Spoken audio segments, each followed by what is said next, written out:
Good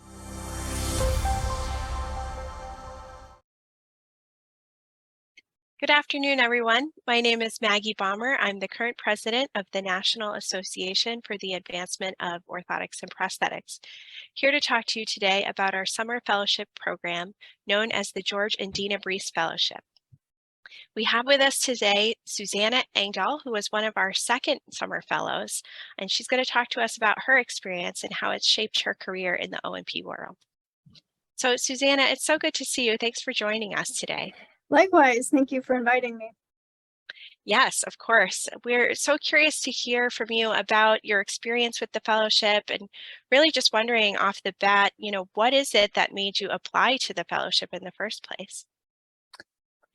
I was finishing up my PhD program, and at that point, I'd had several years of experience doing research relating to prosthetics in laboratory settings. But I was noticing some disconnects in how research was being done in the lab and whether or not it was actually being translated out of the lab to a point where it could be used to advance patient access to care. So I was thinking about career options. I wanted to find a way to help bridge that gap between academic research and the clinical world. At the time, I didn't have a lot of experience with the broader orthotics and prosthetics profession outside of my research background and my own personal experiences as a prosthesis user. So when I heard about the fellowship and saw that I would have the opportunity to learn about policy and advocacy, it sounded like a great way to broaden my perspective and prepare for that future career path.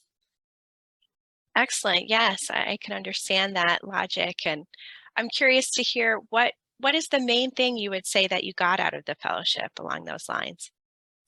I learned quite a bit. And one great example, I think, is that as a patient, I'd spent a lot of time in prosthetist office, sort of seeing the front end of patient care, but didn't have a lot of perspective on all the administrative processes that happen behind the scenes, especially in terms of obtaining insurance coverage and payment and that sort of thing.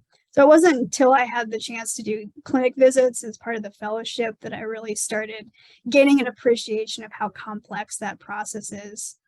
The other thing that I found really helpful from the fellowship was having the opportunity to meet leaders in the profession and also to learn more about how all of our organizations fit together and worked collaboratively to advance the profession.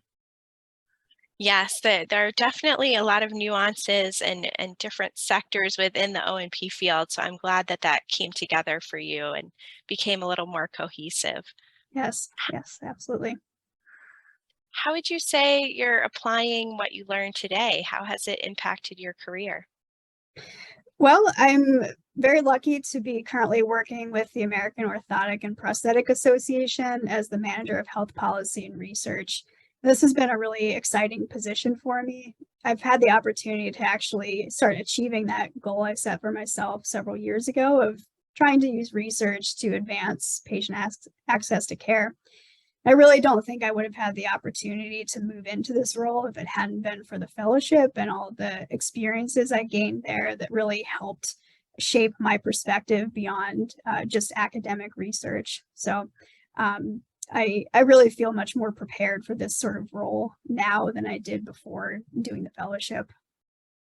Wow, I mean, that is an ideal outcome. That's exactly what we were hoping for in putting this fellowship together, is to set people up for a track and a career in O&P advocacy, and you're doing it. So thank you so much for participating in the fellowship, everything you've done, and for your current contributions to the field. We so appreciate it. And thank you. That goes both ways. I know that there are a lot of people who donated time, resources, financial resources included in that, in order to make this experience happen for me and the other fellows. So just to say it again, I am very grateful for everyone who's had a hand in that. And thank you for helping make this career path an opportunity, a viable option for me to pursue. You are so welcome, and we so appreciate you. And that's a good segue to just let everybody know who's watching the video and listening today that it is really through donations from the field Whether you're an NAAOP member or not, anyone really can donate to this fellowship. And as Susannah is a perfect example of, these OMP fellows are shaping our future and our profession and really helping us to make advocacy a strong point of our profession. So please consider donating today. You can visit our website at naaop.org. And thank you again for joining us. Thank you.